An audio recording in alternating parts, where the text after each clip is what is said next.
I are together to really bring the best to get your business to the next level. So do me a favor, subscribe and share. I really appreciate it, and I look forward to connecting with you in the future.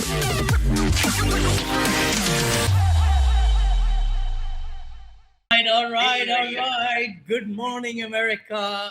Good morning. This is Vinney Chopra, your host, and my co-host, Beau Eckstein. We've been coming live to you on all channels, Facebook, LinkedIn, of course, maybe Instagram too. I don't know. We'll check that. But then YouTube and all these different also. And our guest today, Mario is in the house, and we're going to have a great show. We're going to talk about mobile homes, storage units, multifamily, and we're going to introduce our guest in a second. Hi there, brother Mario. How are ya? Hey, I'm good, Vinney and Beau. Thanks for having me on. I'm excited about this episode, man. We're going to have a blast. That's great. Let's introduce Mario. Mario has been investing in real estate for over 15 years. He started by investing in single family homes like all of us. That's how we start. And in 2015, transitioned to investing in commercial real estate assets and has built a portfolio of mobile homes, communities, and a little bit of the self-storage side. We're going to dig into that too. His companies own assets in the Midwest, Southwest, and Southeast United States, and is vertically integrated. I love that. Management and all, and also a property management company of manufactured homes, dealership. And Mario was born in Minneapolis, all right, in the cool country there. That's right. And has lived in sunny Naples, Florida with his wife, Star, since 2011. Welcome, Mario. Hey, thanks, Vinney. Appreciate you having me on. Excellent. So let's talk some real estate, man. Let's do this. Let's do it. Take us back, Tell us about how you got started. What's your background? And when did you get this whim of getting into commercial real estate? Tell us that. Yeah, I mean, I started a marketing business straight out of high school, so I actually never went to college, and started that business, did pretty well with it, but something came up where the company that we were contracted by actually filed bankruptcy, and it completely wiped us out, and so we had to start from scratch. And a partner of mine and I started a real estate mortgage company and later a real estate brokerage up in the Twin Cities of Minnesota, and ran that business. I ran the real estate division for a couple of years. And when the market got pretty nasty, and I was helping a lot of investors buy single family homes, distressed real estate, mostly single family homes as either flips or rentals. And my dad had a ton of construction background. He was a builder, custom home builder. He was in commercial construction. And I went to him, I said, look, I'm helping these other investors buy these homes, fix them, and then they sell them, and I help them sell them. Why don't you and I partner up? Why don't I source deals, you oversee the renovations, and then I'll help with the exit, or I'll handle the exit, the sale of the homes. And so we did. Shortly after, we shut down the real estate brokerage, and my dad and I just went and focused on investing in single-family homes until about 2015. We were looking at apartments, and really a banker friend of mine, a commercial banker friend of mine, came to me and said, hey, look, I know you're looking for apartment buildings. This isn't quite an apartment building, but take a look at it. It's in your backyard. And it was a mobile home park.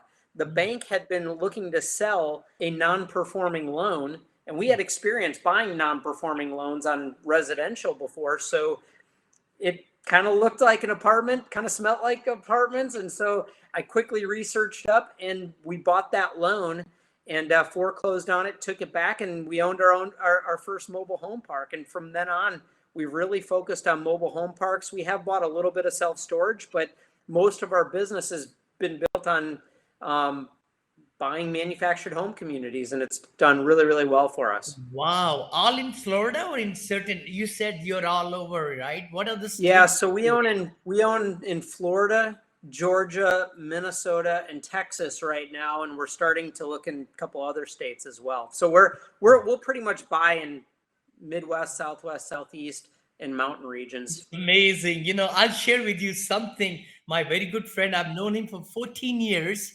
And Prabha Datin, I think is his name, he just texted me last week. He made $10 million in the mobile home park he just sold, and he paid $583,000 for it. That's What? awesome. I couldn't believe That's it. huge. And he said, I'll show you the tweet. I mean, the text, he said, oh my gosh. So mobile home is really good business. I know I really didn't get into it that much, but I know Dylan Marma, one of our, my good friend, and he Yep, went he's a to my great guy. 3 years back. He's done quite well. Kevin Bupp, I know Kevin also right there in. Another good guy. Yep. Yes, yes, yes. So let me ask you, like, how much does it cost to buy these things? I'm sure our, listeners and watchers, because this is a show live, by the way, everybody, please introduce yourself and put some questions in the chat also for our guest and us. Yeah. The If somebody's invested in mobile home parks, I'd love to see that in the comments as well. Just drop in there like, I bought a mobile home park before too. That'd be great. Yes, yes, exactly. And we like to answer a lot of questions, and of course we make podcasts out of this show also. So you'll be able to see portions of it in the social media and all that. But how much does it cost? Give us some spectrum. I know the mobile homes are limited number and they're reducing. That's right. Yeah. So, it's just like apartments in the sense of it depends on the size, location, quality, and setup of a mobile home community to determine value. It's obviously valued just like apartments in the sense it's valued on a cap rate, so based on cash flow. And, the interesting thing about our industry, and you kind of touched on it, is that it's a diminishing property type. We've got really high demand for affordable housing, yet at the same time, our communities are being redeveloped into other things like apartments or storage or whatever else because they're sitting in really good locations and they've been there for a long time, and they're often not the most attractive looking property. So other investors buy them, scrape them, and build other things. So while demand is increasing, supply is decreasing, which is just a very unique situation in real estate. Not many other property types have that kind of perfect storm going on. And so I would say somebody looking to buy a really small park could get in for, a couple $100,000. Somebody who wants to buy more institutional assets are, tens of millions of dollars. So just like any other property type. So how do you evaluate a lot of these smaller parks? A lot of the coaches are owned by the seller, right? And usually you want to separate that. Is that kind of accurate, Mario? I like you want to try to seller finance those and just own the pads. Is that kind of the goal that you also look for? Yeah, great question. We're getting into the good stuff here. So we've got really two different business models in our industry. We've got this rental model, which is kind of like a horizontal apartment building. The owners own the land, but they also own the homes, and they rent it just like apartments. There's, there are annual leases and so on. Where the other side of the model, or the other model, would be the lot rent model. And that's really what we operate in, where our residents actually own their homes and they pay us lot rent. So in that way, think of us kind of like a for-profit homeowners association. We don't own their home, but we can tell them to maintain their home. If they don't pay their lot rent, which would be kind of like association dues, if you want to think of it that way, we could evict for that and take the home and sell it. On the other end of that too, in our business model, the lot rent model, we're kind of like a developer builder in the sense that when we have empty lots, we buy homes, we bring them in, we set them up, and then we sell them on site to homeowners. So it's kind of like this hybrid rental and sales model all in one. But yeah, our business model is to not own the homes, which gives us very low turnover. We really don't have make-ready costs except for when we evict and take a home back, which in that case, we're able to sell that home and often recoup some, if not all, or even more than what we put into it. So kind of a unique hybrid business model. I love that model. Isn't it true? I mean, then they are the owners of their home and no different maintenance. It's just the ground that we are renting, right? The pad, right, Beau? Yep. Yeah. So to follow up on the original question I had, now question 2 and 3. Question 2 is is there any like red flags? I've read that you should stay away from septic and off the grid type of properties. Do you find that, are you buying with city water and sewer, or you not really care as long as if the septic's in good shape? Yeah, good question. Yeah. So you obviously have with mobile home parks, I feel like you get a lot more into the utilities than you do in apartments, just for whatever reason. Probably because apartments have the utilities inside the buildings, where ours are really spread out like a residential development, single family development. And so yeah, you've got your city water, or you have well. Okay, obviously city water is going to be the ideal situation, but well has its issues, but isn't necessarily a deal killer for us. It may be a deal killer for some others. And then on the sewer side, you've got city sewer, which is the best situation, the ideal situation. But then you have septic, which is like individual tanks spread out that leach out into the ground. You've got wastewater treatment plants, which are kind of like a smaller version of what you would see a municipality using, but just a very small version. They're also called like sewage packaging plants. And then you also have what's called a lagoon. And lagoons are pretty much a pond that all the poo flows out to, and then it kind of like they treat it in an open pond. That is something that would probably be a deal killer for us. But right now we own all city sewer. We're buying one right now with wells, but most of our communities are city water and sewer, just because most of our communities are not very rural. They're in major metros or near it, to where they have access. We've actually converted as well from private water and sewer and connected into city water and sewer. And that's a major project, but we've done it before. So when you buy a new park, and there's a bunch of pads that aren't developed, or maybe you develop the pads. I think I was reading in your bio, you also own a manufactured home dealership. Does that mean when you're filling these pads, you typically put on new homes, or do you bring on old homes and restore them? And then to kind of follow up on that, then do you try to sell or finance them to the new owners? Is that kind of the model that works well for you? Yeah, I love that you've done some homework. This is good. We get to get into the details. So we are a dealer for multiple reasons. There is some regulation around home sales and how many you can sell without being a licensed dealer, and in each state's a little bit different. But we will buy new or used homes and bring them into our communities. Right now, because of the price of new homes going up quite a bit, and even used homes, but new homes especially, we are looking for more used homes to bring in and renovate and sell. But we've got an order out right now for a bunch of homes direct from the manufacturers. We buy them wholesale, so that we don't have to necessarily pay retail through a dealership. We are the dealership. So yeah, we bring them in, we set them up, and then they're ready to sell to the end buyer. It's very rare to have what we call organic move-ins, where people want to move their home from another place into our community because the cost is so high. And we're in the affordable housing industry, so our average lot rent is around $400 a month. So somebody spending maybe $3,000 to $4,000 to move the home in, and then another anywhere from $5,000 to if you got to develop the lot, it might be $15,000 to set up and get ready. People just don't have that. So we have to kind of take on that role of setting up the home and then selling it from there. Used homes, similar thing, but we also get homes back through eviction, which we sell. One more follow-up. Oh, go ahead, Vinney, go. Yeah, no, there is really good question from Jay Patel. Hi, Jay. Good morning. Really nice to meet you here. What kinds of cap rates are you seeing in the market today, Mario? Sure.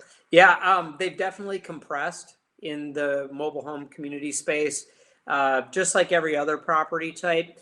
I would say on the institutional level, you're going to you're going to see 4 caps, 4 to 5 cap range. On the mid to smaller size communities, you're still going to be getting things in the 6 cap range, 6 to 7. Just, of course, it's compressed in quality, location, whether it's stabilized or not are going to make a difference.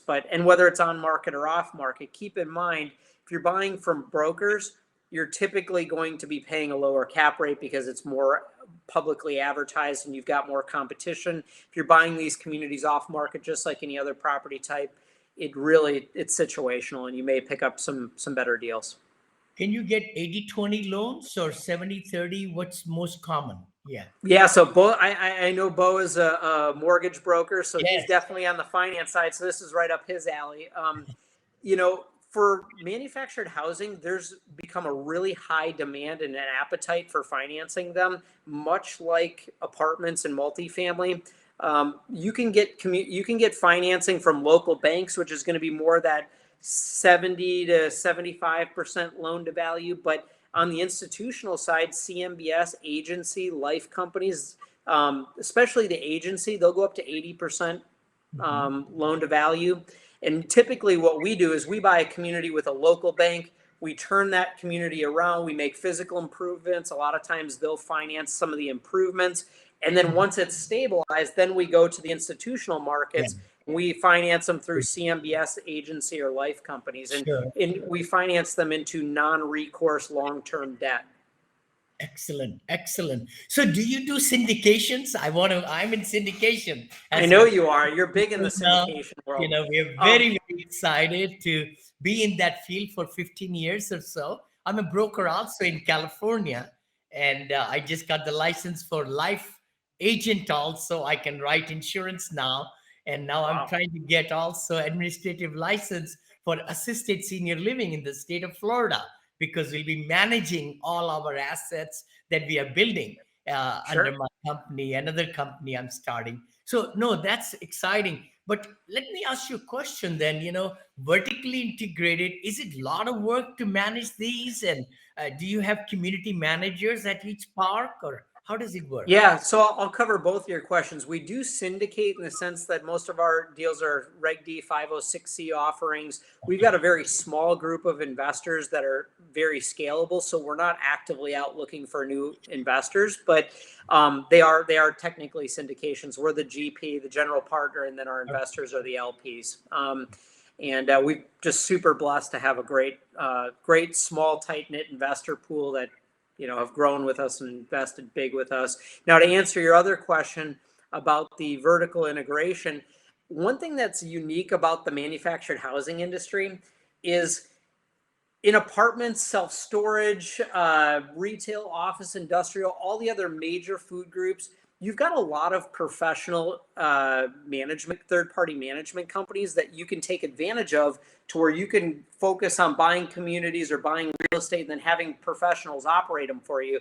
In our world, it's not that sophisticated yet. And so we don't have a lot of professional management companies that do very well at it. So all of the large operators that I know, or larger investors that I know, own their own management company, and they self-operate their communities. So another reason why that is so common in our industry is because, remember how we talked about that hybrid model, the rental and the sales model? Yep. It's a little bit complex. It's pretty capital intense, and there's a lot of project management that goes on until the property is completely full and stabilized. So when you've got all these homes coming in and sales going on, it's hard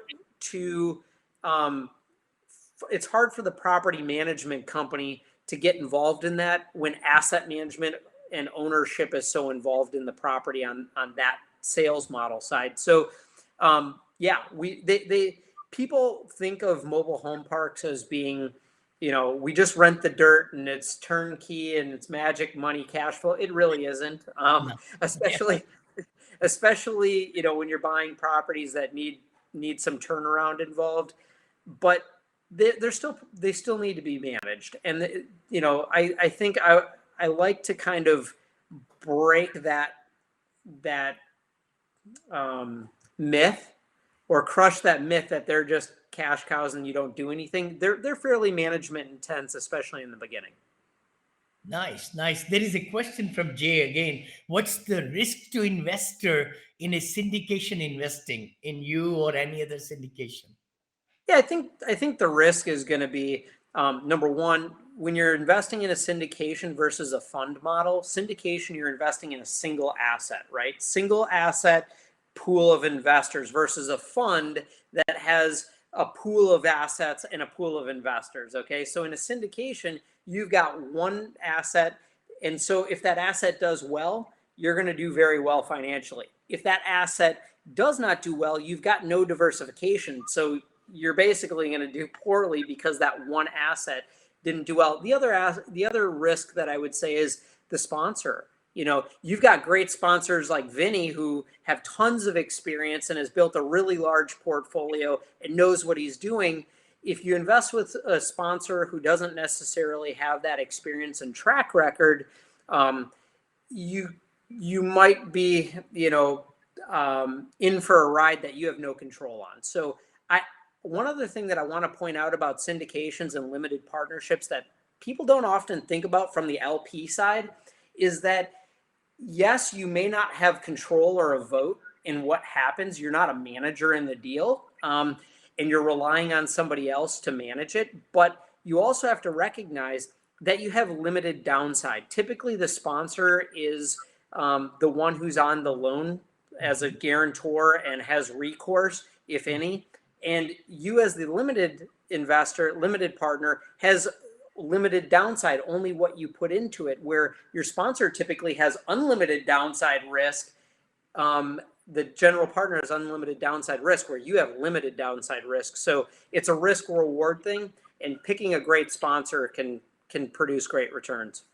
Excellent. So true. Rightly put, Mario. I mean, the thing is, I really have seen these 15 years we've been working and giving investors the majority of the cash flow and majority of the upside, 70%, Yeah. goes to the limited partners where they give their hard-earned money. I say that. And as syndicators, we have the fiduciary responsibility to do everything in our power to secure and preserve the investment and make more money on top of it. So, fund also, I wanted to clarify that something with all the people watching us also. I've been asked, Vinny, is syndication different than the fund? So, syndication, like you said, it's specific offering syndication with one deal only. In the fund, it's a syndication also. As I see it, it's the PPM, everything, and the subscription agreement, operating agreement. But in the fund, instead of one asset, it will have 2, 3, 4, 5, 6 assets in different locations, different group types, all that. It can comprise a fund. There could be a blind fund, which some people are starting. Blind fund is where you don't have any properties yet, but you're going to be having a business plan to talk to the investors. And if you have a good track record, they will probably put money blindly because there is no asset underneath there, right? In our case, and it's a 506c fund. I can talk about it on the show because I teach all this on a daily basis, is because the thing is, we have $50 million fund going on where we bought multifamily in Tennessee. We are buying Cape Coral, like I said, Mary, the assisted living already built, and we'll be also starting to build multifamily in Florida. And then I'm looking into a hotel to buy that also in the fund. So it's a diversification, model. Bo, buddy, your Yeah. question. So one additional question before we move on to self storage. Question, because I know you're a dealer. Have you done any? I'm just wondering because I was just looking at this for myself. There's some. I live in Las Vegas, but there's some smaller cities that are growing around Las Vegas, and they have a lot of land. And I always thought about because of affordable housing, doing land home packages with manufactured homes and converting them to real property. Have you ever done that? And what are your thoughts on that, as being a manufactured home dealer for an investor? Have not done it. And a model out there, I would say it's a niche of a niche of a niche model, where you convert, or either you build or convert mobile home communities into co-ops or condoed out type communities where the residents actually, and so the residents have, in the condoed out situation, you would have subdivision. So all the lots are subdivided out, and then you would bring the mobile homes on, you'd set them up, and then you would you'd basically make them real property with the Yeah. property appraiser. So that is a model. Haven't done anything with it. We like the rental income, so the selling off the parcels to us kind of defeats the purpose. In that case, you also have to have an association, and you're really running it more like a single family residential community subdivision. So we haven't done it. Is it possible? Sure. And you see that more in markets like Florida, Arizona, California, where you've got a lot of snowbirds or people who are looking more for lifestyle communities versus affordable housing communities. And so you do see that. And I'm sure in Las Vegas, there's probably some demand for lifestyle type communities. Sure. There's great opportunity in the space. As a dealer, and just kind of going back to Beau's question comments as well, we don't sell retail outside of our communities. We really use our dealership to sell inside of our communities. But there are other dealers that are kind of more retail and they sell outside as well. And if you were to do something like that, I would probably look at doing a little bit more similar to us, where you're the dealer and you fill in your own versus working with an outside dealer to fill it. Can Good I advice. take us to storage units? Sorry, Beau. Yeah. Yeah, no, that's good advice. Actually, yesterday on my podcast, I Yes. interviewed my good friend who is a 504 SBA specialist, and we specifically spoke about using the 504 SBA loans for self-storage, because up until 2010 or 11, you couldn't use SBA because SBA is owner user, right? You got to Yes. be, so they now from 2010 consider, so the 504 loan, it's a little bit tedious of process, as we all know, but it's the highest leverage and the cheapest cost of funds out there. So it's a great tool. And the other nice thing about it is, you know, like if I were to go buy a hotel, I need experience with Yes. using SBA for self-storage. As long as you get an approved third-party manager for the self-storage, you can finance with SBA. And that's huge, because you can get, if you buy an existing business with cash flow, you can get 90% of total project cost financed. That's huge. I love it. This is exciting. For the last 1 week, I've been listening, watching, researching, and getting very much pumped up to purchase storage units and build them also from scratch. I've been in multifamily field, as most of you know, and I'll be in there. I just want to keep on expanding. So, no, Mario, tell us about how did you get into it, and what are the good and the bad about storage units? Yeah, we got into storage. I always tell people you should be investing in property types that you feel are going to perform well in the economy you expect to be in the next few years. So if you plan to own an asset for 10 years, you need to be thinking about investing in things that are going to do well over the next 10 years. And if you think the economy is going to be great, then invest in things that are going to do well in strong economies. If you think that the economy is not going to be so good, people are going to be hard up on cash, then you should be investing in assets that are going to do well in that type of an economy. And I would say mobile home communities and self-storage are similar. They both have performed well historically in poor economies and down economies. And we're not super optimistic about the long-term economy over the next few years. So for us, it made sense to invest in self-storage. We like it because it's a similar tenant base to what we're used to, which is, consumer tenants versus a commercial tenant. And there's a great opportunity to keep up with inflation in the self-storage world because you're on 30-day leases and your rates fluctuate similar to a hotel.